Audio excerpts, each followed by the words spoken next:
The inspection team arrived on a Tuesday. I know that because I'd been logging Tuesdays for 11 months.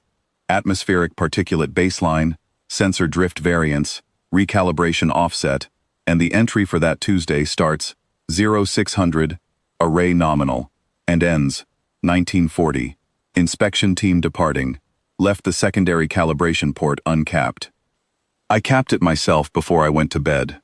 There were 4 of them. Vethrak, amber-plated carapace, shoulder ridge rank plates catching the overhead light on the access corridor like pieces of old machinery. The lead inspector was a compact unit named Keth Devar Sorn, and he had the particular quality of a being who had assessed many things and found all of them wanting. He moved through the outer maintenance deck with a flat data scanner and a posture that said the scanner would confirm what he already knew. I offered him tea. He scanned the kettle and logged it as non-operational equipment, aesthetic function, no technical relevance. He scanned my folding chair next, then the hand ledger on the console beside it. He didn't open the ledger. He weighed it in one amber-plated hand for a moment, the way you'd weigh something you've already decided is lighter than it looks, and set it back down. That was more or less how the rest of the inspection went. Keth Savar Array Platform runs climate monitoring for 7 orbital sectors. The main array is networked, self-calibrating, and was built by Vethrak engineering teams over 14 months. It is, by any measure, a serious piece of equipment.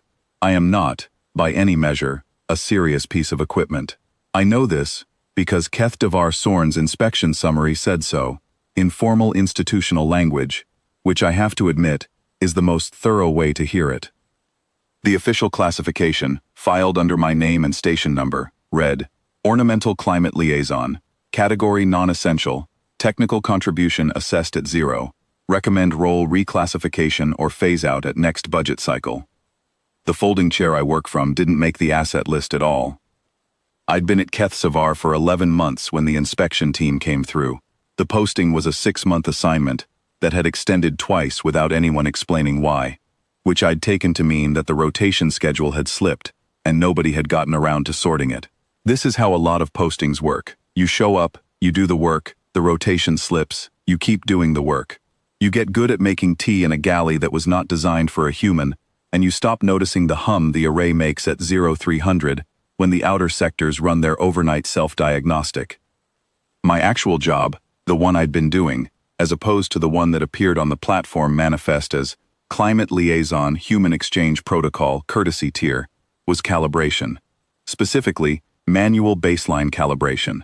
The array's self-correction system is networked and fast, but it calibrates to itself. Each node checks against its neighbors, and the whole system settles into consensus. The problem with a consensus-based system is that if the underlying baseline drifts, the consensus drifts with it, and nothing in the loop notices because everything agrees. Someone needs to check the array against a fixed external reference that isn't part of the network. On Keth Savar, I was the fixed external reference.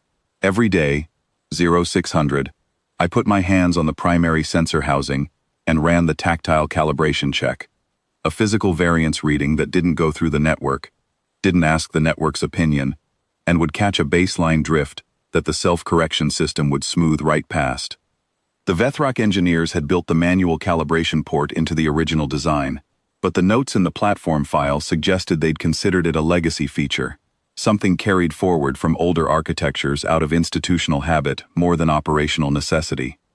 I logged everything in a hand ledger, not because the platform required it, because it's easier to spot a trend in a column of numbers you wrote yourself than in a data display that was already deciding what mattered before it showed you anything.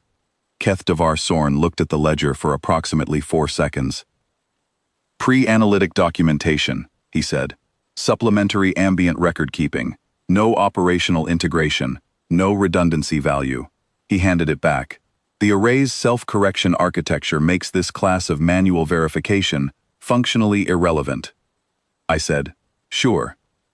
He made a note. I watched him make it, and had a reasonable idea of what it said.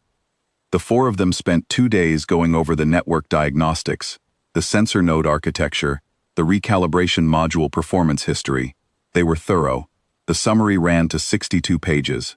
It assessed every component of the array in detail and found the system operating at 99.1% efficiency. which is accurate, and attributed that performance entirely to the networked self-correction architecture, which is not. The summary mentioned me once, in a footnote, under attached, non-essential personnel. They departed on a Wednesday. I capped the secondary calibration port, made tea, and updated the ledger. 3 weeks and 4 days later, the array drifted. It started small.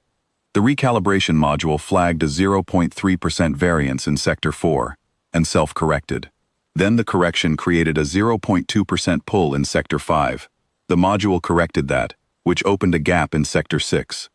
The system was doing exactly what it was designed to do. The problem was that what it was designed to do, in this instance, was chase its own tail in progressively larger circles. By the time the platform's automated alert reached the Vethrak Operations Center, the array was running a 4.7% compound drift across 3 sectors, and the recalibration module was cycling every 90 seconds, correcting for corrections that were themselves corrections. The Operations Center sent an override package. The array accepted it and implemented it, and the drift reached 6.1%. The Operations Center sent a second override. Keth Devar Sorn was on the communication line within the hour. He did not look like a being who had found all things wanting. He looked like a being who was revising his findings in real time and finding the revision uncomfortable.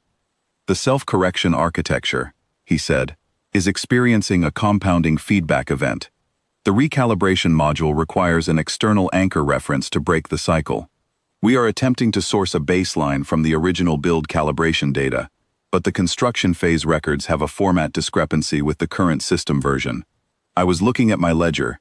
How old is the baseline you're working from? I asked. A pause. The kind that means someone is looking at something they weren't expecting to look at. 14 months, he said. I have 11 months of daily hand calibration readings, I said. External reference, not networked. If the build baseline has drifted since construction, mine will have tracked it. Another pause, longer than the first. That, said Keth Devar Sorn, is the pre-analytic documentation. Yes, I said. I put the ledger on the console. I ran the hand calibration sequence, feeding each day's readings into the array's anchor reference port, the one that bypasses the self-correction loop entirely and gives the system a fixed point to orient to. The readings went in sector by sector, 11 months of 0600 entries, columns of numbers I'd written in the galley, with the array humming and the overhead light doing the thing it did at low power, where it flickered once at startup and then settled. The recalibration module stopped cycling at 90 seconds and slowed to 4, then 2. The drift number started coming down. It took 40 minutes. I sat in the folding chair and read the numbers back from the ledger, and the array found its footing, and the sectors came back into line one at a time. When the compound variance hit 0.1%, the module stopped cycling altogether, and the system ran clean. I capped the calibration port and updated the ledger. The 0600 entry for that day now had a longer notes column than usual. There was a long silence on the communication line before Keth Devar Sorn spoke again. The inspection summary, he said, will require an addendum. Okay, I said. The addendum arrived in my inbox 6 days later. It was 4 paragraphs, formal institutional language, and it reclassified my role from ornamental climate liaison, category non-essential, technical contribution assessed at 0, to external calibration reference, anchor function, category essential infrastructure, manual verification protocol, non-networked. There was a notation, brief, unelaborated, recommending that all future platform staffing assessments include a mandatory review of manual verification roles before any reclassification to ornamental or non-essential status. It didn't say why. It didn't need to. The folding chair appeared on the asset list for the first time. Category: essential support equipment. The kettle, I noticed, had been quietly added as well. Aesthetic function: no technical relevance, but listed.